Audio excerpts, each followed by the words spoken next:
Bumper સ્ટોકમાં આજે હું આપના માટે લઈને આવ્યો છું તે છે ગોદરેજ ઇન્ડસ્ટ્રીઝ. સૌથી પહેલાં ડેઇલી ચાર્ટ્સ તમારા સ્ક્રીન પર લાવીશું અને ત્યારબાદ સાપ્તાહિક ચાર્ટ્સ પણ સ્ક્રીન પર લાવીશું. ડેઇલી ચાર્ટ્સ પર એક સપોર્ટ લઈ બે ગ્રીન કેન્ડલ જુઓ છો, એટલે કે વચ્ચેથી જ આ જ અઠવાડિયાની શરૂઆત જે થઈ સોમવાર, મંગળવાર, બુધવાર, 3 કેન્ડલ તમે જુઓ છો, રાઈટ. સોમવારની કેન્ડલ સપોર્ટ લઈ આગળ વધ્યા, મંગળ અને બુધવારે સપોર્ટ લઈને આગળ વધવાની કન્ફર્મેશન આપી. હવે આવો સાપ્તાહિક ચાર્ટ્સ પર. સાપ્તાહિક ચાર્ટ્સ પર પણ આ જ રીતે તમને, એટલે કે વીકલી ચાર્ટ્સ પર આ જ રીતે સપોર્ટ લઈને આગળ વધવાની કોશિશ આ અઠવાડિયે થઈ રહી છે. ઓલરેડી સ્ટોકે સરસ એક રનઅપ બતાવ્યો હતો અને એ જ મને એવું લાગે છે કે આગળ વધવાની કોશિશ કરશે. પ્લસ એક સપોર્ટ એરિયા પણ છે, બહુ ક્રુશિયલ સપોર્ટ પર આ અઠવાડિયું છે, એટલે કે આ અઠવાડિયે બેઝિકલી 1135નો ક્લોઝ જોઈએ અને 1135ની નજીક અત્યારે ફિલહાલ છીએ પણ ખરા. હવે આવો ગ્રાફિક્સ પર. શા માટે પસંદ કર્યો છે આ સ્ટોક? પાછલા ત્રિમાસિકમાં પ્રમોટર્સે 3.91% હિસ્સો કંપનીમાં વધાર્યો છે, જે અલ્ટિમેટલી સારી વાત ગણાય. બીજું, કંપનીના ROE અને સેલ્સ ગ્રોથ સતત નીચા રહ્યા છે, રિટર્ન ઓન ઇક્વિટી પણ નીચું રહ્યું છે. હવે અહીંયાથી સુધારાની અપેક્ષા છે, એટલે જ હમણાં જ હજુ તો 52 વીક હાઈ બનાવ્યા હતા અને ફરી એ તરફ આગળ વધી રહ્યો છે. એટલે ગોદરેજ ઇન્ડસ્ટ્રીઝ ખરીદવા માટેનો વ્યૂ મારો બની રહ્યો છે. અહીંયાથી 1390 જે ઓલરેડી 52 વીક હાઈ છે તે તરફ સ્ટોક આગળ વધી રહ્યો છે, બહુ જલ્દી જઈ રહ્યો છે અને ત્યારબાદ એક લાંબા ગાળાના 1800 સુધીના ટાર્ગેટ્સ પણ હું એન્ટિસિપેટ કરું છું. ઓલ થેન્ક્સ ટુ કન્ઝમ્પશનની ગેમ અને બાકી બધી સ્થિતિને જોતા ગોદરેજ ઇન્ડસ્ટ્રીઝ મને અહીંયાથી બહુ જ રસપ્રદ જગ્યા પર લાગે છે. મલ્ટિપલ ઇન્ડસ્ટ્રીઝ, મલ્ટિપલ સેક્ટર્સ આવી જાય છે, એટલે બધું જ જોતા હું અહીંયાથી પસંદ કરી રહ્યો છું. સ્ટોપ લોસ 1080નો રાખશું. બેઝિક જે 1135 છે એ બહુ નેરો સ્ટોપ લોસ થાય, એટલે થોડો નીચેનો એક મહત્વનો બીજો જે સપોર્ટ છે તે મેં અહીંયાથી ધ્યાન પર રાખ્યો છે. યોમિક, આપની પસંદગી.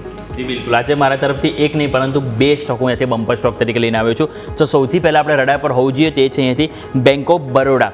હવે બેંક ઓફ બરોડા આપણે ઓલરેડી નજર કરી, સરકારી બેંક સારી એવી થીમ ચાલી રહી છે. હવે બેંક ઓફ બરોડા આજે મેં ચાર્ટ સૌથી પહેલાં સ્ક્રીન ઉપર તમે જોઈ રહ્યા છો, એક તો ટ્રાયેન્ગ્યુલર પેટર્ન આપણને બની છે અને ફાઇનલી એનું બ્રેકઆઉટ જોવા મળ્યું છે. એક તો સેક્ટર અહીંયાથી તમારા ફેવરમાં છે, બીજું સ્ટોક તમે જુઓ તો ટેકનિકલ બ્રેકઆઉટ આપી રહ્યું છે. બીજું તમે નજર કરશો તો નેક્સ્ટ ચાર્ટ તમે નજર કરો, હેકિન એસી ચાર્ટમાં. હેકિન એસી ચાર્ટમાં પણ તમને તેજીનું સેટઅપ બનતું જોવા મળ્યું છે. એટલે એ જ કારણથી ઓવરઓલ દરેક સેન્ટિમેન્ટ આપણનેથી સાથ આપી રહ્યા છે. તો આપણે અહીંયાથી ટાર્ગેટ આપણે બેંક ઓફ બરોડામાં 258 રૂપિયાનો રાખીશું અને સ્ટોપ લોસ તરીકે 243 રૂપિયા, જ્યાં આપણે આ જે અઠવાડિયાનો લો બની રહ્યો છે તેને આપણે સપોર્ટ તરીકે જોઈશું. એટલે કે બેંક ઓફ બરોડા પહેલી ચોઈસ રહેશે. બીજો સ્ટોક છે ટોરેન્ટ ફાર્મા. અગાઉ પણ મેં આ સ્ટોક લીધેલો છે, ફરીથી હું રિપીટ કરવા માગું છું. એનું કારણ છે, સૌથી પહેલાં તમે નજર કરો ટોરેન્ટ ફાર્માનો ચાર્ટ.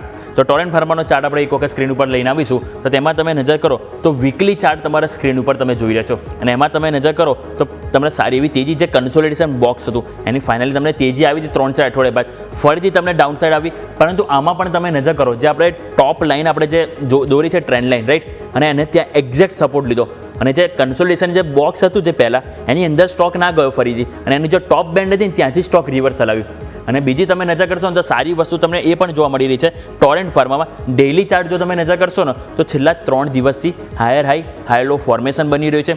આ વસ્તુ તમે જોશો ને છેલ્લા 1 મહિનામાં નહોતું બન્યું. એક વખત તમે જોશો તો જૂન એન્ડમાં બન્યું હતું, તમે જે નીચેની તરફ જોઈ રહ્યા છો. પરંતુ જૂન એન્ડમાં થયું શું હતું કે તમને જે હાયર હાઈ તમને બન્યા હતા, પરંતુ ક્લોઝિંગ જે છે ને એ તમને હાયર હાઈ નહોતું મળતું.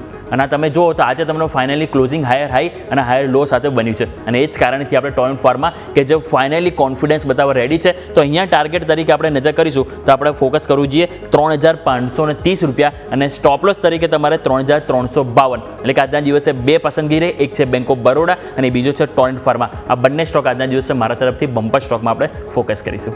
ક્લિયરલી. સો આજે 3 સ્ટોક્સ છે, 3 પર નજર રાખો. બમ્પર સ્ટોકમાં આ બધા જ કાઉન્ટર્સ ફોકસમાં રહેશે.